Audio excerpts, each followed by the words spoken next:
andina a casi 5.000 metros de altura se enfrenta pues al frío helado, ¿no es cierto? A que tiene que caminar 2 y 3 horas para llegar a su escuela, ¿no? A que no tiene ningún tipo de entretenimiento, no hay internet, no entra el celular, ¿no? O sea, las condiciones de vida son muy duras. Por eso yo siempre digo que el maestro rural es un héroe, ¿no? O una heroína, porque asume esto sabiendo que tiene que dejar a la familia en una ciudad cercana, ¿no? Y si encima le pagan pésimo, ¿no? Y si encima no lo valoran, o sea, tienes todos los elementos para que el resultado sea catastrófico, ¿no?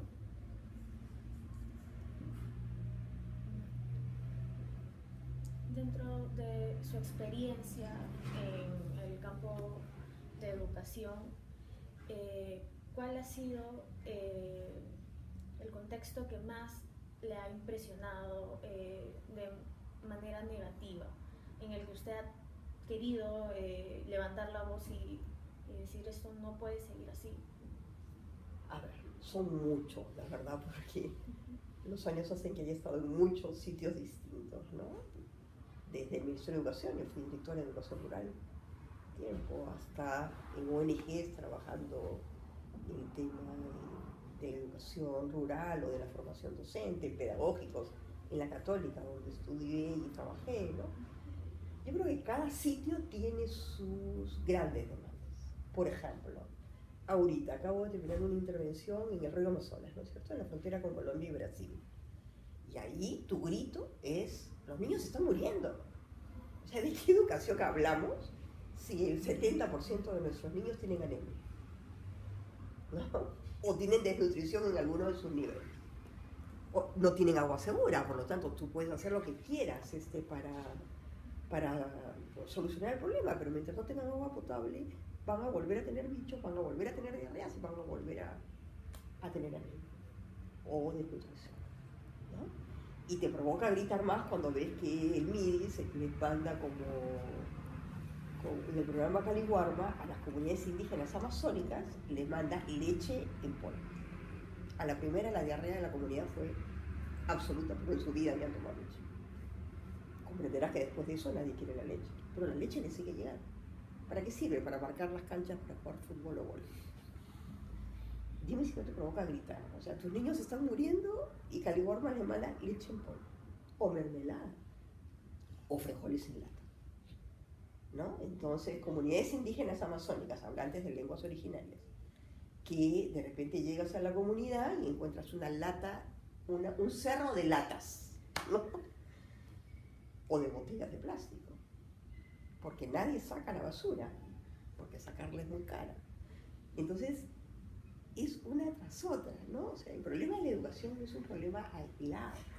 Si tú quieres intervenir para que la educación sea eficiente, tienes que preocuparte de la alimentación, de la salud, ¿no es cierto?, de la identidad, de que los niños tengan un documento de identidad para que la escuela los pueda atender y para que la posta de salud los pueda atender.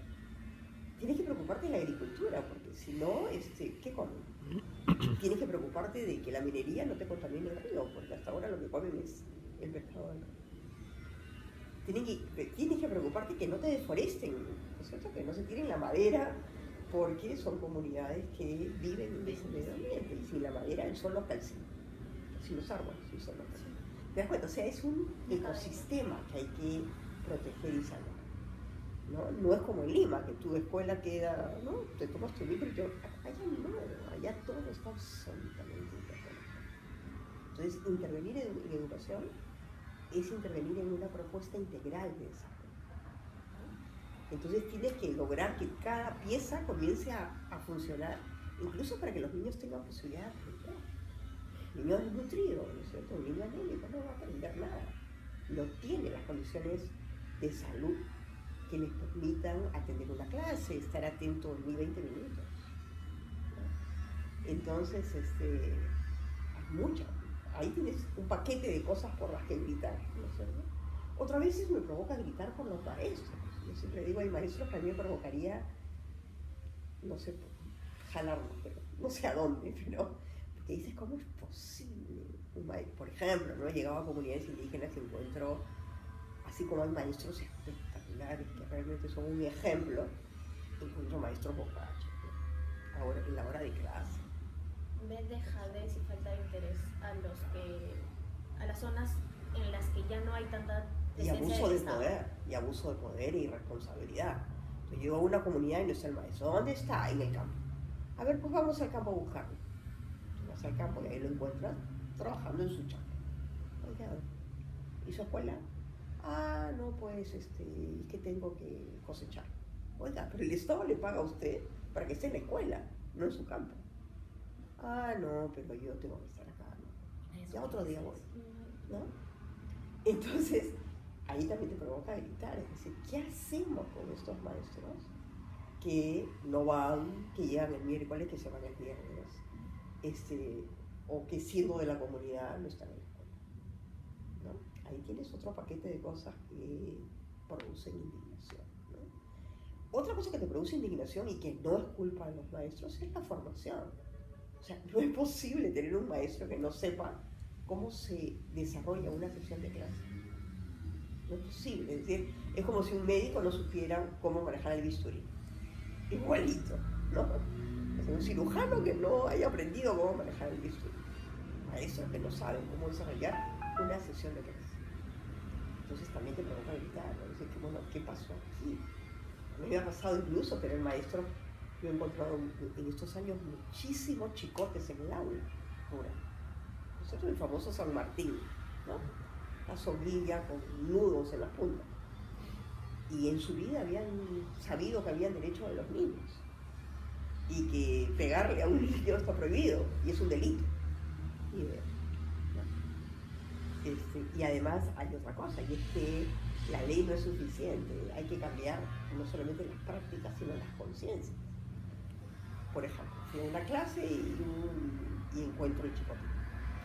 Entonces digo, ¿y profe, qué es esto? No te preocupes, me dice. No, yo no lo uso. Y entonces, ¿por qué lo tienes? No, solo para asustarnos.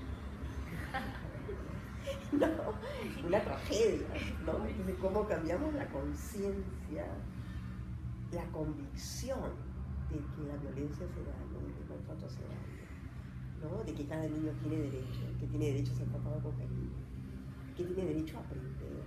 O sea, Perú sigue dividido a tal punto en el que tenemos zonas en las que aún se tienen esas creencias, esas ideologías, esas costumbres tan arraigadas que no han podido cambiar con el tiempo. Claro que no. Otra anécdota. Llego a una escuela rural y encuentro una montaña de hojotas en la puerta del aula. Entro al aula y todos los niños están descalzos. Frío, ¿eh? Frío helado. Es decir, yo con chompa, casaca, calentador, botas, ¿no? Los niños descalzos. Salvo los que tienen zapatillas o zapatos. Entonces le pregunto a la maestra, ¿por qué? Ah, no, me dije, es que yo tengo que cuidar la limpieza de mi aula. Niños que tienen que caminar 2 horas por el monte para ir a ver. Entonces le digo, oye, pero aquí veo niños con zapatos y zapatillas. Ah, no, las hojotas se ensucian, los zapatos no. ¿Quién le contó eso? Es decir, ensucian igual. Y además, ¿qué importa que ensucien? ¿No es cierto? Y es una Entonces, maestra. Y es una maestra con título. Y muchísimos tienen maestrías, ¿sabes? Tú dices, ¿qué es esto? O sea, la maestría en el país es un cuentazo, ¿no? No puedes entender que haya montones de maestros rurales con maestrías y con un nivel, pero que no se lo doy, pero ni a una chica de quinto secundario. Entonces eso te da mucha rabia y no es su culpa, o sea, han sido formados mal. O sea, han recibido una educación universitaria o de institutos superiores malísima. Entonces, en el acompañamiento tienes que hacer lo que no hicieron con ellos 5 años. O en un curso, ¿no? Llegas a dar un curso a maestros rurales y de repente te ves tapando huecos que ellos deberían tener por su formación, por los cursos que se suponen llevar. Entonces, es muy complicado. Es muy complejo, apasionante, ¿eh? Porque además yo creo que ahí deberemos estar. Esas cosas hay que solucionarlas, porque si no jamás vamos a construir condiciones de igualdad en el Perú, ¿no? O sea, las brechas de inequidad crecen y crecen y crecen. No sé, chicos. Y nos hemos olvidado que hemos tenido Sendero Luminoso y yo creo que puede volver a existir algo igual o peor si no cerramos las brechas.